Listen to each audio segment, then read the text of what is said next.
Olá, eu sou a Isa e vocês estão ouvindo ao Expandere Podcast.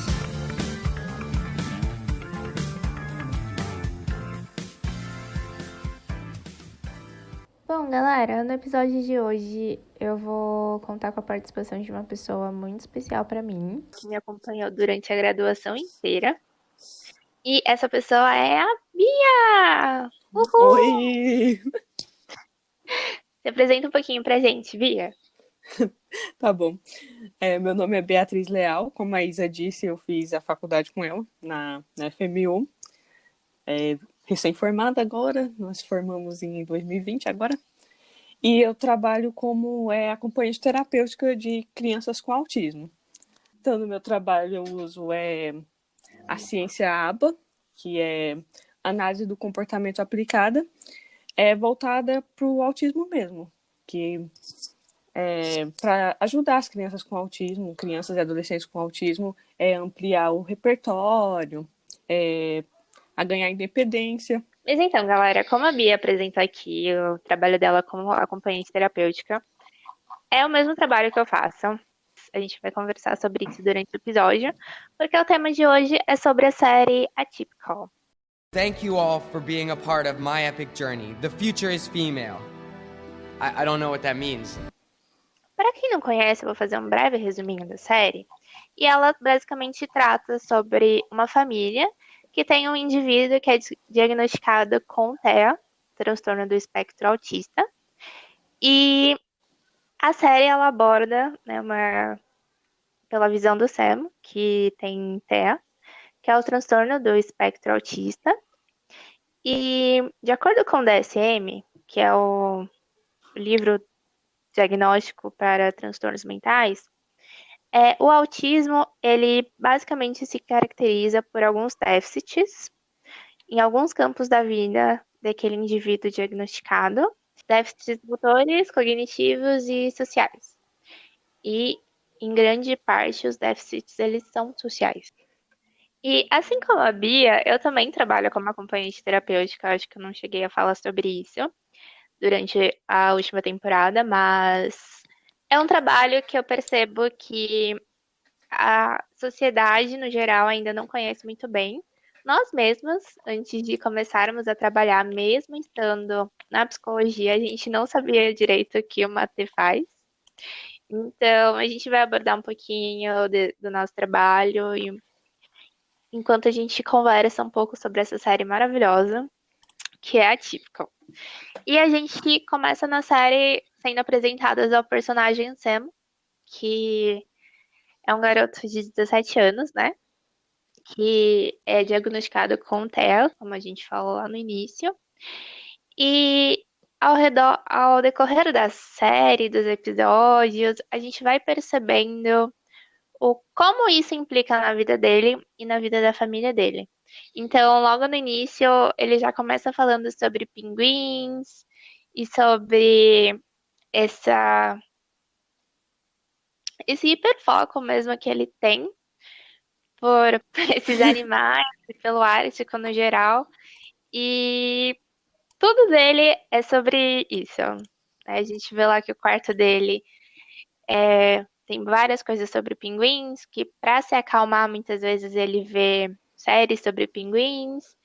E ele dorme como se ele estivesse dormindo no ar. E isso é uma coisa que a gente vê muito no autismo, né? O autismo é uma condição, Isso. né? Que é muito pouco conhecida. Por mais que existam muitos estudos e muito material científico produzido em cima, ainda não se tem muitas respostas, né? Então, existem aí teorias, abordagens e estudos que falam que existem algumas coisas neurológicas, né, algumas condições que acabam acarretando no autismo quando a criança nasce, mas ainda não é nada certo. Então, se a gente não sabe direito nem a origem, quem dirá certos comportamentos ou o que essa condição implica na vida do ser humano, né? E o que é legal da série, né? Porque ela é narrada pelo Sam, então ela evidencia bem esse ponto de vista dele e faz com que a pessoa que está assistindo se aproxime mais da visão dele, né, e entenda um pouco de como que é autismo é visto por uma pessoa autista. Sim, e também o ponto de vista de uma família que tem uma pessoa Sim, autista, porque a gente só imagina, mas tá inserida nessa família 24 horas por dia, tendo que lidar com adversidades que você muitas vezes não sabe quando virão, é extremamente delicado, né, para as famílias. Tem enfim, uma pesquisa americana mostra, né, que as mães de pessoas, crianças que foram diagnosticadas no TEA, elas apresentam uma carga de estresse crônico comparada ao estresse de soldados em combate. Então, e assim, isso é um estudo, né? Isso está comprovado. Então, e assim, a gente que trabalha com as crianças todos os dias, a gente entende esse nível de estresse. Porque muitas vezes você não se sente segura nem para piscar. Você não se sente segura para ir no banheiro porque você não sabe o que pode acontecer nesse um minutinho que você se ausenta, né? Tem uma Aconteceu há uns tempos atrás um acidente que uma mãe foi no mercado e como o filho dela ele era diagnosticado com TEA e ele, assim como o Sam mostra na série, não gostava de ficar em ambientes muito cheios, né? Enfim, a gente não sabe se pelo barulho ou se realmente por ter muitas pessoas, mas ele não gostava de ir no mercado e para evitar causar esse estresse na criança, a mãe não levou ele para o mercado e deixou ele no apartamento e quando ela voltou ele tinha se jogado pela nossa, janela. Então, né, a carga de estresse, ela é extremamente exacerbada. E a gente vê no Atypical mesmo, quando falam, quando relembram como o Sam era quando criança, os próprios pais do Arlo, né, que eram colegas de escola, um menino que estudava junto com ele, fala que, nossa, era muito chato quando o Sam ia, porque ele começava a gritar e jogar as coisas. E então, assim, zero empatia e a gente vê que eles não queriam mesmo compreender ou, né, entender o que acontecia com o Sam para ele estar daquela forma, para ele agir daquela forma. E então, né, imagina para esses pais também estarem completamente desamparados pelo seu círculo de amigas, né? A gente sabe bem que quando acontece alguma coisa e a gente não sabe como agir, ou a gente tá chateado, a gente quer desabafar com as outras pessoas. E os pais do Sam, eles não tinham isso, eles não tinham essa rede de apoio. E, né, vai comparando aí pensando, né, que a série foi lançada em 2018 e o Sam tinha 17 anos, supondo que ele foi diagnosticado lá em 2000, 2001. É, como eu falei no início, a gente não sabe ainda muitas coisas sobre o autismo atualmente, imagina há 17 anos atrás. Então, a angústia de você não saber como o seu filho vai agir, quando ele vai agir daquela forma, e muitas vezes nem como ajudar, não consigo nem nossa, assim, imaginar como é. você falando dessas angústias da mãe me lembra muito uma cena da série mesmo, que ela fala que quando senta na escola e ela tá em casa e o telefone toca, ela sempre fica desesperada, porque ela sempre acha que aconteceu alguma coisa, é alguém da escola ligando, porque aconteceu alguma coisa com o Sam. Então, eu realmente imagino que para uma mãe com uma criança com autismo, um adolescente que deixa o filho na escola, realmente ela deve ficar aflita em casa, né? Você não sabe como as outras pessoas vão lidar com tudo. Sim, e né, a gente viu também que tem muito esse estigma social, né? De que, ai, criança com autismo é mimada, é chata, quer tudo na hora que quer, mas, né, a pessoa ela não sabe o porquê aquela criança está se comportando daquela forma, ou, né, muitas vezes também não sabe como agir e acaba tendo esse pensamento no senso comum, e isso também não ajuda muito, né? Porque você acaba isolando essa mãe, essa família, essa criança e dificultando muito. Mas uma coisa que eu também acho legal a gente salientar é que às vezes você não entende o porquê a série chama Atypical. E ela vem de um grande debate, porque quando a gente vira para uma pessoa que se difere da maioria, a gente fala que ela não é normal. Mas o que isso significa, né? O que é ser normal e o que não é ser normal? Ser normal é ser um padrão? Ser normal é ser igual a todo mundo? Então, nessa, nessa área, né, a gente se refere a pessoas no espectro como pessoas atípicas. Porque o A na frente da palavra ele coloca ele é não, né, em latim, se eu não me engano. E típico é, né, típico, comum, características que a maioria tem. Então, uma pessoa atípica é uma pessoa que destoa da maioria, mas não significa que ela não seja normal por isso. Aprendemos por imitação, por observação. E limitando essa possibilidade, a gente poda muito esse desenvolvimento da pessoa em si, né? Então, imagina o quão doloroso também era para ele quando criança ser excluído. E inclusive na escola, né? Porque ele não tinha amigos, tirando a Paige. E a fim, né, de melhorar essas características, por exemplo, a gente vê na série que a terapeuta dele, a Júlia, ela fazia algumas coisas do tipo, finge que eu sou a pessoa, treina comigo, testa comigo. Ou aquela noite de jogos que ela fazia com os jovens que ela trabalhava, para que eles interagissem entre si, né, sob a supervisão dela. Então, ela basicamente estava ali simulando as situações da vida real com eles, né? Ajudando com que eles se adaptassem melhor com o que eles podem encontrar no dia a Ela dia. faz treino de habilidades sociais, né? Que ela ensina também comportamentos substitutos para esses outros que ele tem. Sim, por exemplo, esses comportamentos substitutivos todo mundo tem, né? Por exemplo, quando a gente tá muito ansioso, muito nervoso, a gente rói as unhas, ou a gente uma hora já tampa a caneta, fica balançando muito o pé. Mas pro Sam funcionava outras coisas. Então, né, ver lá os vídeos dos pinguins, ou mais ficar lá na caneta e o Quando ele elástico. ficava muito ansioso, aí ele ficava repetindo, né, os 4 pinguins para o nome de 4 pinguins para baixar a ansiedade.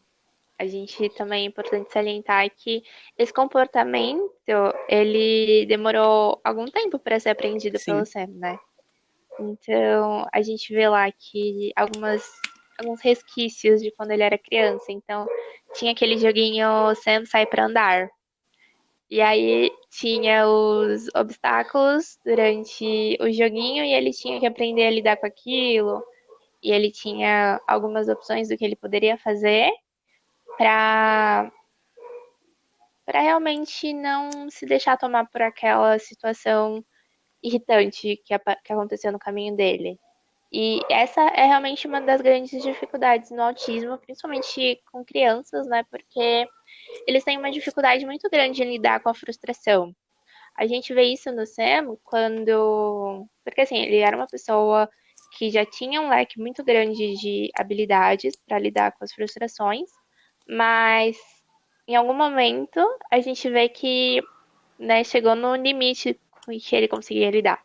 Que foi quando ele já não estava ali muito bem, e aí ele leva um fora da Júlia, a terapeuta.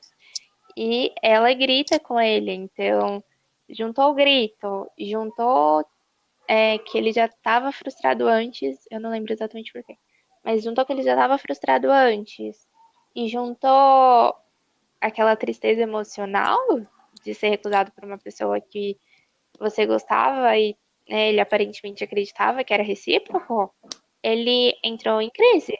Ele não sabia lidar com aquilo. Então, a gente vê ao ponto máximo que aquilo chegou pro Sam. Também tem outro momento na série, que é aquele que ele vai no jogo lá da Casey.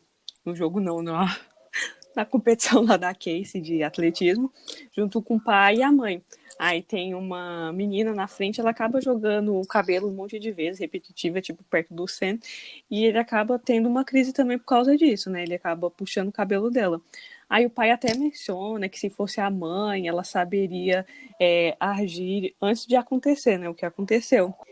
Sim, porque a gente acaba percebendo que o pai ele sempre teve muita dificuldade em lidar com o diagnóstico do Sam. Tanto que a gente vê que ele acabou saindo de casa e da família durante um tempo, que ele tentava uma aproximação com o Sam, mas quando ele via que não estava dando muito certo, ele já não tentava mais. Então, a gente vê durante a série que durante muito tempo, grande parte dessa responsabilidade foi Uhum. deixada para a mãe. Então, a gente vê que ela tinha muito peso nisso. E também voltando nesse lance da cena do cabelo, a gente chega a falar muito do Ah, sensorial, sim. né? Porque no autismo em geral, acontecem algumas desorganizações sensoriais, por isso é muito importante uma avaliação de uma TO quando necessário, para ela, enfim, poder ajudar nesse quesito.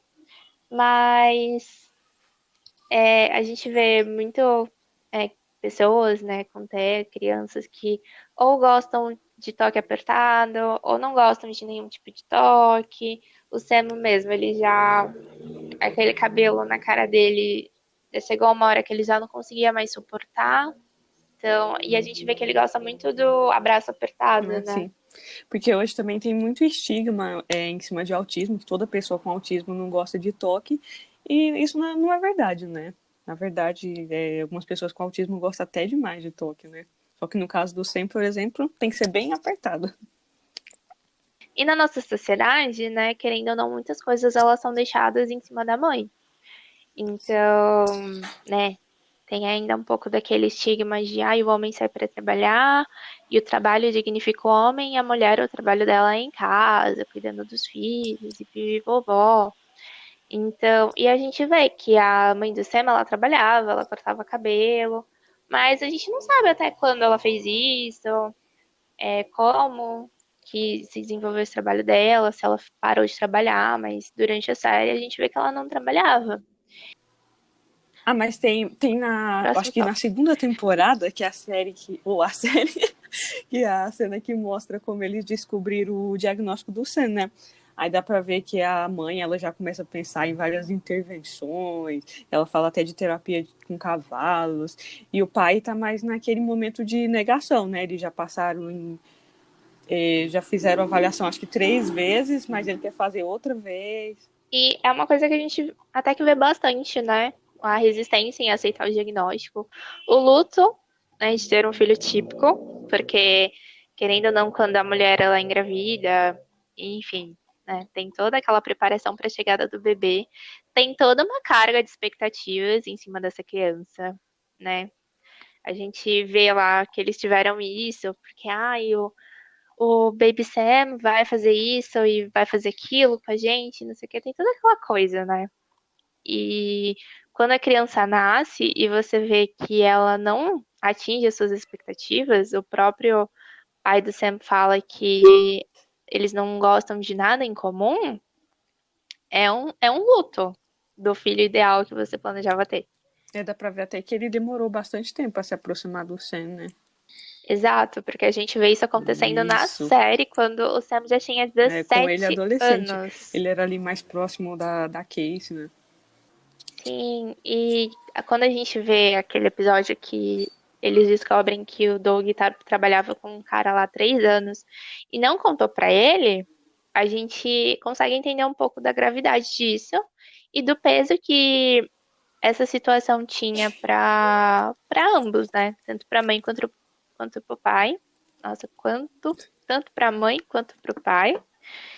E que, né, até então ele ainda não aceitava muito bem, mesmo depois de 17 anos, ter um filho diferente do que ele imaginava que seria.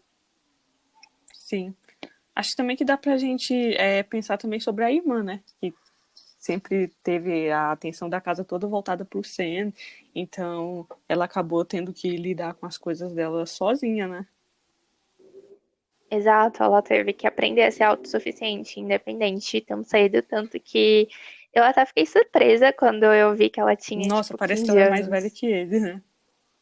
Sim, e naquela cena, quando ela consegue uma bolsa em outra escola E a primeira reação da mãe quando ela fala isso é: Nossa, mas você não pode ir, quem vai ficar com o Semo? É, a gente vê que as atenções e as preocupações elas eram muito mais direcionadas ao Sam do que para ela e que ela também necessitava. Ela também queria um pouco dessa atenção, desse carinho, mas ela conseguia e procurava em outras formas. Tanto que a gente vê no início da série que o sonho da vida dela é sair de lá. E também a gente vê que essa situação afetou a dinâmica da família no geral, porque o pai, ele fala, né? Acho que foi na terceira temporada, ele comenta, né, que a Elsa cortava o cabelo dele e que ele gostava muito disso, mas que as atenções dela viraram basicamente inteiramente pro Sam. Então ela foi parando, consequentemente, de fazer isso, mas que ele gostava. E ela também gostava, né?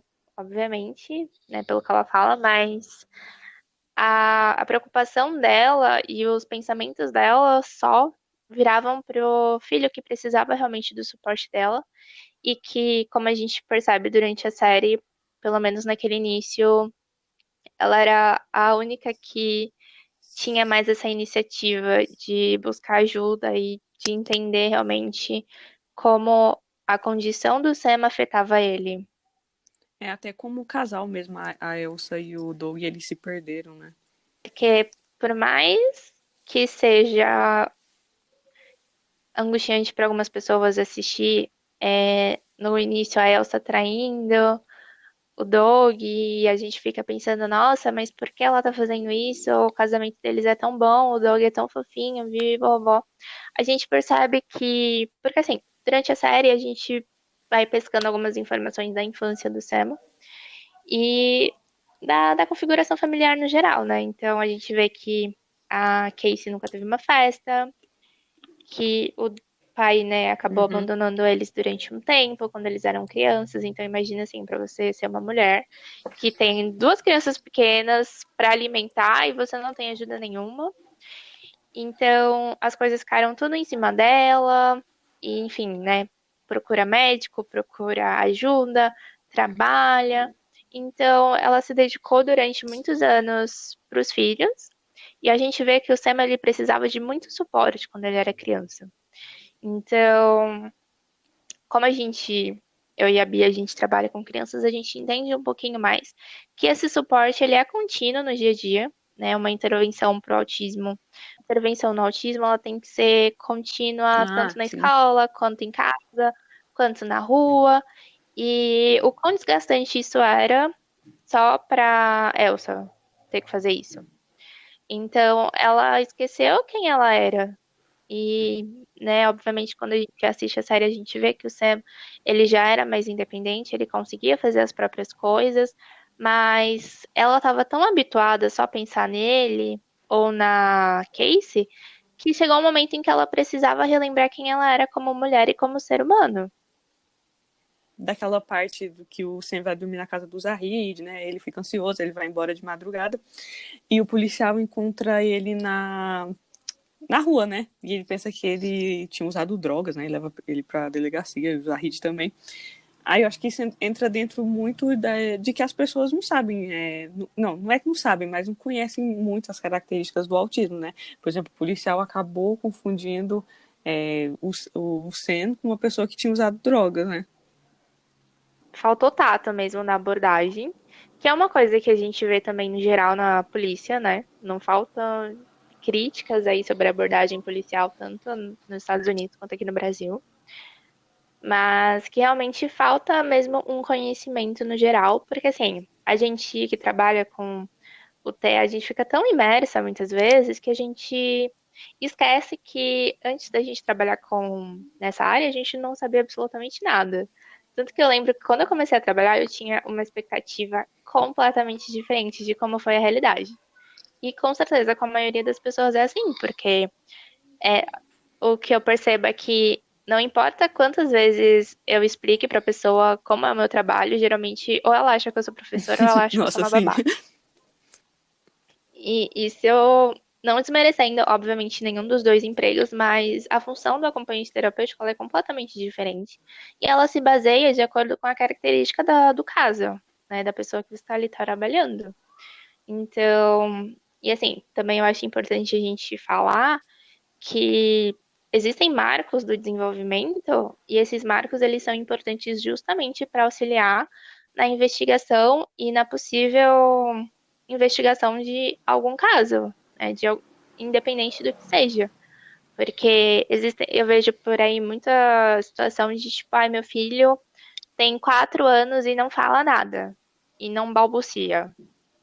De acordo com os marcos do desenvolvimento, ele já deveria fazer isso. Então, caso ele não faça, é legal procurar um médico para investigar o porquê que isso não está acontecendo, né? E porque o diagnóstico precoce, ele é muito importante e a gente vê isso muito no caso do Sam. Ele foi diagnosticado quando criança e ele conseguiu ter apoio, suporte durante a vida e ele conseguiu chegar a fazer uma faculdade. Mas você vê lá a menina falar para ele no grupo que quantas pessoas? Acho que 4 entre 5. É 4 entre 5. Então, 4 entre 5 pessoas com TEA não se formam numa universidade. E isso é muito crítico, porque você não vê emprego inclusivo, você não vê oportunidades por aí. E assim, não só para autismo, né? E obviamente, né, a gente sabe que as empresas elas têm as cotas, mas não tem essa divulgação. E aí a gente, sei lá, você vê pela internet uma matéria de a pessoa com autismo que não conseguiu emprego e criou sua própria loja. Uau! Mas é legal que ele tenha dado a volta e tirado uma solução legal daquela situação, mas né, não dá para todo mundo criar sua própria empresa, porque não consegue trabalho por aí. Mas falando também de inclusão, agora que você citou essa parte, eu acho que uma cena muito importante é a do baile do silêncio, né? Que a Paige organiza pro Sam poder participar, né? Porque você não gosta dos... Ele fica incomodado com o barulho, né? Então as pessoas ouviram a música pelo fone de ouvido. Nossa, Foi aquilo muito foi... fofo. eu chorei junto, gente. Porque, sério, isso entra muito no sensorial que a gente comentou um pouco antes. E quando você vê que realmente não é porque aquela pessoa não quer, porque ela não consegue ficar naquele ambiente, é muito angustiante, sério, extremamente angustiante. Então, foi muito fofa aquela cena, tô quase chorando aqui lembrando. Fico feliz que né, na série tenha mostrado isso e que eles tenham conseguido fazer aquela festa inclusiva, mas infelizmente na realidade não é assim Muito que difícil, funciona. verdade. E a gente sabe, por exemplo, né, nos cursos de graduação de pedagogia, por exemplo, não existe muita, muitas aulas sobre os transtornos ou possíveis condições que os alunos podem ter. Então, né, as professoras elas sabem como dar aula, mas aí, por exemplo, nas escolas, você vai ter um aluno autista, você vai ter um aluno com síndrome de Down, mas tá, e aí? Como que vai fazer? Como que vai ajudar? Você percebe que não tem esse suporte. Não existe esse suporte no curso, a professora tem que ir atrás e muitas vezes não tem como. Então, né, a gente vê muito relatos também de a professora tem, sei lá, 40 alunos numa escola pública, por exemplo, uma criança diagnosticada com TEA e a criança não presta atenção e não tem como ela sentar do lado da criança e só trabalhar com aquela criança, né? Tem outras 39 ali para ela trabalhar, né? Então, o trabalho do AT, por exemplo, entra muito nisso. Existem muitas vagas para acompanhante terapêutico escolar para auxiliar, obviamente, tanto o professor quanto a criança que ela tá trabalhando, né? Que ela tá trabalhando. Então, adapta material, adapta a lição. A gente percebe, por exemplo, no Sam, que ele não consegue prestar atenção quando as pessoas falam por muito tempo. Quando tem uma sentença muito longa, por exemplo. Então, quando a Paige vai conversar com ele, ele não entende metade do que ela tá falando. E é assim que funciona. Então, por exemplo, a gente adapta a lição encurtando as coisas para que fique de mais fácil compreensão, para que a criança realmente consiga entender o que ela tem que fazer e aprender de uma forma diferente, porque não é porque uma pessoa tem TEA que ela não consegue aprender. Ela só tem, ela só precisa de uma adaptação melhor da atividade para ela compreender, porque ela compreende de uma forma diferente do que normalmente as crianças típicas aprendem na escola. E isso também não vale só para crianças que têm TEA ou algum diagnóstico, porque cada um tem o seu jeito de aprender. Então a gente sempre vê que pessoas X gostam de um professor e pessoas Y gostam de outro, porque cada um tem o seu método de ensino e cada um tem o seu método de aprendizado também. Então, esse olhar um pouco mais individualizado também é bem necessário durante as atividades. Até lembrando, né, que quando o Sam vai para a faculdade, ele tem um pouco de dificuldade em prestar atenção, ouvir o que a professora fala e anotar, né? Então ele solicita um acompanhamento, né, para anotar para ele. É verdade. E assim, é legal a gente falar que não existe só pra TEA, né? Esse Sim. tipo de acompanhamento. E a gente estudou com uma pessoa que tinha dislexia, assim como o Evan, né, o namorado da Casey. E, né, pra quem não sabe, dislexia é uma dificuldade em ler e compreender a escrita. E a gente soube que ele poderia solicitar mais tempo na prova, ou solicitar que uma pessoa lesse a prova pra ele, para que ele pudesse responder. Enfim, tipo, a pessoa lê a prova e escreve a resposta dele, mas ele que responde, sabe? Então, assim, existem adaptações por aí. Muitas vezes a gente só não tem informação disso, então, né? Existem muitas leis por aí, inclusivas, né? A gente só tem que pesquisar. E essa falta de informação também, no geral, é muito complicada, né? Porque uma pessoa que é diagnosticada com TEA, por exemplo, ela tem o direito perante a lei a ter um acompanhamento terapêutico na escola. Mas muitas escolas não sabem disso e não permitem um acompanhamento terapêutico, mesmo que a família, por exemplo, se disponibilize a contratar uma pessoa para isso. Mesmo que, enfim. Então, é extremamente complicado. Eu conheço uma pessoa que mora em outro estado e lá tem um concurso para pessoas trabalharem como acompanhantes terapêuticos de pessoas que têm diagnóstico de TEA, de síndrome de Down, coisas que, por exemplo, a gente não vê muito aqui na capital de São Paulo. E, né, deveria, obviamente. É que eu tava falando lá dos marcos do desenvolvimento e tal, que é necessário a pessoa procurar um profissional quando ela perceber que a criança não atinge esses marcos e tal. Enfim, basicamente para salientar que quanto antes, melhor, né? Porque por mais que o seu filho não seja filho, conhecido, enfim, por mais que a criança não seja diagnosticada com nada, você tá vendo ali que ela tem uma certa dificuldade, então você precisa de ferramentas para conseguir diminuir essas necessidades dela, para que ela tenha realmente uma vida mais independente e sem muitos déficits durante o desenvolvimento dela. Bom, pessoal, a gente falou aqui bastante sobre a série e sobre o transtorno do espectro autista como uma forma de informar e de a gente entender um pouquinho melhor as coisas que a série mostra pra gente. E, enfim, esperamos que vocês tenham gostado do episódio. Qualquer dúvida, sugestão ou pergunta, mandem pra gente lá no Instagram, @expandere.pod. E é isso, gente. Muito obrigada. Obrigada, Bia. Tchau, Isa. Muito obrigada pelo convite. Tchau. Tchau. Tchau, pessoal.